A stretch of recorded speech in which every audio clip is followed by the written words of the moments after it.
Alright guys, welcome back. Vision here with Blind Entertainment, bringing you guys another video. Today I'm going to be doing a comic book review of one of my favorite books, Rose, issue number 7. I want to get this review out before Rose number 8 drops tomorrow, so this is my review of Rose number 7. If you like Rose or any other kind of comics, hit the subscribe button down below and hit the bell icon. I'll be notified the next time I upload any kind of comic content you might be interested in. Now let's get started. So Rose, for those of you who have never read it, follows the story of a girl named Rose who has magical powers. Now, the people who have magical powers are known as guardians. However, in Rose's world, the queen of their kingdom has pretty much forbidden the use of magic, and all the guardians have been hunted to near extinction, with Rose being the last guardian. And the story pretty much follows Rose and her friends as they fight against the queen's rule and try to bring back magic to their world. It's pretty cool, I gotta say. It's probably one of my favorite books. Nice kind of like war kind of story. I really like this book. If you haven't read it, pick it up. I highly recommend it. The first trade is already out, so definitely go check out this book. Now I'm gonna be getting into my review of issue 7. So the issue begins with a flashback to Rose as a little girl, where she finds an injured bird and brings it home because she wants to save it using her magical powers. At first, her mother is cautious due to the fact that magic is outlawed.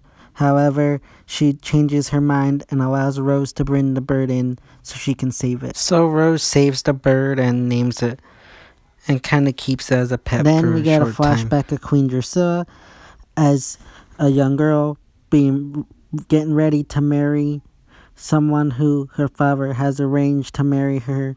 That way they can form an alliance of another kingdom and be stronger. However, Queen Drusilla wants to rule her father's empire and sees the other kingdom as less than hers. And she doesn't like this because she's kind of been spoiled her whole life and sees this kind of as less than.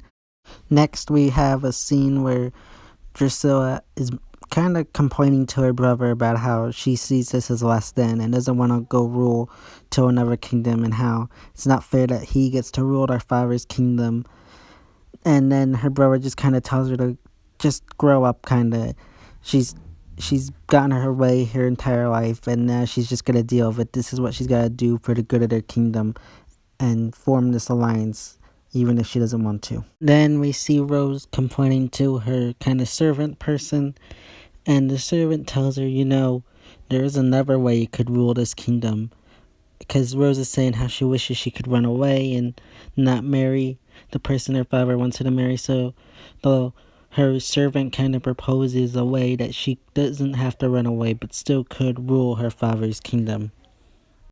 So then we meet back up with Rose in present day, who is on her way to rendezvous with the rebels. But as they are journeying to meet back up with the rebels, Simon, the knight, collapses off his horse and passes out. At this point, Rose begins doubting herself as a guardian and blames herself for pushing the group to travel too far. Says that if they had stopped, Simon would have gotten exhausted and fallen off his horse.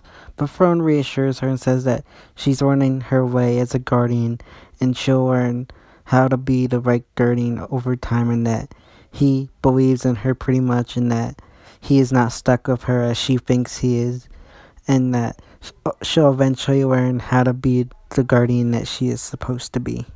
And Simon wakes up from passing out, and Rose tells him that they should stop and rest. However, he says that he is a knight and he will not stop. And Rose tries to get him to stop, but he still says he is a knight and won't stop. And they begin to move on, and Frone kind of just whispers to her to let the knight be, and he kind of let him keep his pride, is what he's saying. So I really like that.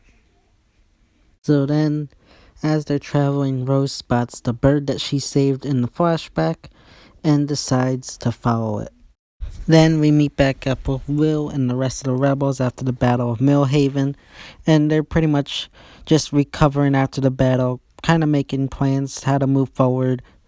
and they're just kind of waiting for those who haven't arrived from the battle to come back. And one of the rebels, Ilya's son-in-law, shows up and warns that the queen's men are on approach.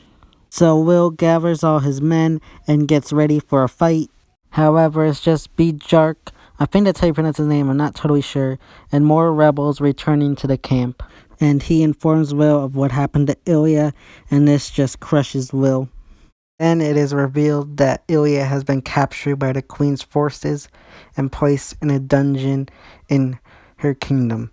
And Ilya kind of mouths off to one of the soldiers, and he tells her that she's going to regret that, and she's going to be begging him to be putting her out of her misery once they begin the torture process. And it is revealed that there's someone else in the dungeon with Ilya, as they reveal that she shouldn't be mouthing off and that she is pretty brave to be doing so to the queen's men. And it is revealed that the man in the dungeon with Ilya is Felix, Drusilla's brother from the flashbacks, who she imprisoned in the dungeon so she could become the ruler of their father's kingdom. So, I really enjoyed this issue. I really like what they did with the flashbacks for both Rose and Drusilla.